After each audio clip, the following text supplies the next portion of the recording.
श्रीमद् भगवद गीता अध्याय 4 का महात्म्य। भगवान श्री हरि माता लक्ष्मी से कहते हैं, प्रिय, अब मैं तुम्हें चौथे अध्याय का महात्म्य बतलाता हूँ, सुनो। गंगा के तट पर वाराणसी नाम की एक पुरी है।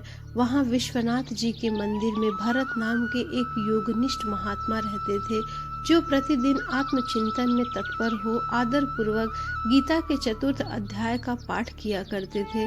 उसके अभ्यास से उनका मन निर्मल हो गया था। वे सर्दी गर्मी दुख सुख के द्वंद्वों से विचलित नहीं होते थे। एक समय की बात है, वे तपोधन नगर की सीमा में स्थित देवताओं का दर्शन करने की इच्छा से भ्रमण करते हुए नगर से बाहर निकले। वहां बेर के 2 वृक्ष थे, उन्हीं की जड़ में वे विश्राम करने लगे।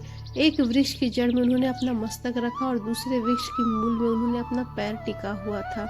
थोड़ी देर बाद जब वे तपस्वी चले गए, तब बेर के वे दोनों वृक्ष 5-6 दिनों के भीतर ही सूख गए।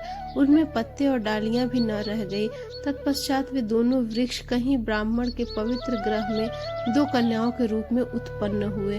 वे दोनों कन्याएं जब बढ़कर 7 वर्ष की हो गई, तब एक दिन उन्होंने दूर देशों से घूमकर आते हुए भरत मुनि को देखा। उन्हें देखते ही वे दोनों उनके चरणों में पड़ गई और मीठी वाणी में बोली, मुनि, आपकी ही कृपा से हम दोनों का उद्धार हुआ है। हमने बेर की योनि, वृक्ष की योनि त्याग कर मानव शरीर प्राप्त किया है। उनके इस प्रकार कहने पर मुनि को बड़ा विस्मय हुआ। उन्होंने पूछा, पुत्रियों, मैंने कब और किस साधन से तुम्हें मुक्त किया था? साथ ही यह भी बताओ कि तुम्हारे बेर होने का क्या कारण था, क्योंकि इस विषय में मुझे कोई भी ज्ञान नहीं है। तब वे कन्याएं पहले उन्हें अपने बेर हो जाने का कारण बतलाती हुई बोली, हे मुनि, गोदावरी नदी के तट पर छिन्न पाप नाम का एक उत्तम तीर्थ है, जो मनुष्यों को पुण्य प्रदान करने वाला है। वह पावनता की चरम सीमा पर पहुंचा हुआ है। उस तीर्थ में सत्यतपा नामक एक तपस्वी बड़ी कठोर तपस्या कर रहे थे। वे ग्रीष्म ऋतु में प्रज्वलित अग्नियों के बीच में बैठते थे। बारिश के समय जल की धाराओं से उनके सिर के बाल सदा भीगे रहते थे तथा जाड़े के समय में भी जल में निवास करने के कारण उनके शरीर के हमेशा रोंगटे खड़े रहते थे। वह बाहर भीतर से शुद्ध रहते थे और वे परम तपस्या में लीन रहते थे। वे अपनी विद्वता के द्वारा जैसे व्याख्यान करते थे, उनसे सुनने के लिए साक्षात ब्रह्मा जी भी दिन प्रतिदिन उनके पास उपस्थित रहते थे। परमात्मा के ध्यान में निरंतर संलग्न रहने के कारण उनकी तपस्या सदा बढ़ती रहती थी। सत्य तपा को जीवन मुक्त के समान मानकर इंद्र को अपने समृद्धशाली पद के संबंध में कुछ भय हुआ। तब उन्होंने उनकी तपस्या में सैकड़ों विघ्न डालने का आरंभ किया। अप्सराओं के समुदाय से हम दोनों को बुलाकर इंद्र ने इस प्रकार आदेश दिया कि तुम दोनों उस तपस्वी की तपस्या में विघ्न डालो, जो मुझे इंद्र पद से हटाकर स्वयं स्वर्ग का राज भोगना चाहता है। इंद्र का यह आदेश पाकर हम दोनों उनके सामने से चलकर गोदावरी के तीर पर, जहाँ वे मुनि तपस्या करते थे, वहां आए। मंद और गंभीर स्वर से बजते हुए मृदंग तथा मधुर वेणुनाद के साथ हम दोनों ने अन्य अप्सराओं सहित मधुर स्वर में गान आरंभ किया।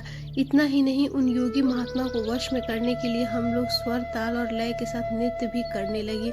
उन निर्विकार चित्त वाले महात्मा को क्रोध आ गया और उन्होंने हाथ में अंजलि लेकर क्रोध पूर्वक हमें शाप दे दिया कि तुम दोनों गंगा जी के तट पर बेर के वृक्ष हो जाओ। यह सुनकर हमने बड़े विनय के साथ महात्मा से कहा कि हम पराधीन हैं, अतः हमारे द्वारा जो दुष्कर्म बन गया है उसे आप क्षमा करें। मुनि हमसे प्रसन्न हुए और उन्होंने कहा कि भरत मुनि के आने तक ही तुम पर यह शाप लागू होगा। उसके बाद तुम दोनों मृत्यु लोक में जन्म लोगे। पूर्व जन्म की स्मृति तुम्हें बनी रहेगी। मुनि, जिस समय हम दोनों बेर वृक्ष के रूप में खड़ी थी, उस समय आपने हमारे समीप आकर गीता के चौथे अध्याय का जप करते हुए हमारा उद्धार कर दिया, अतः हम आपको प्रणाम करती हैं। आपने केवल शाप से ही नहीं, इस भयानक संसार से भी गीता के चतुर्थ अध्याय के पाठ द्वारा हमें मुक्त कर दिया है। श्री भगवान कहते हैं, हे लक्ष्मी जी, उन दोनों के इस प्रकार कहने पर मुनि बहुत प्रसन्न हुए और उनसे पूजित हो विदा लेकर जैसे आए थे वैसे ही चले गए तथा वे कन्याएं भी बड़े आदर के साथ दिन प्रतिदिन गीता के चतुर्थ अध्याय का पाठ करने लगी, जिससे उनका उद्धार हो गया।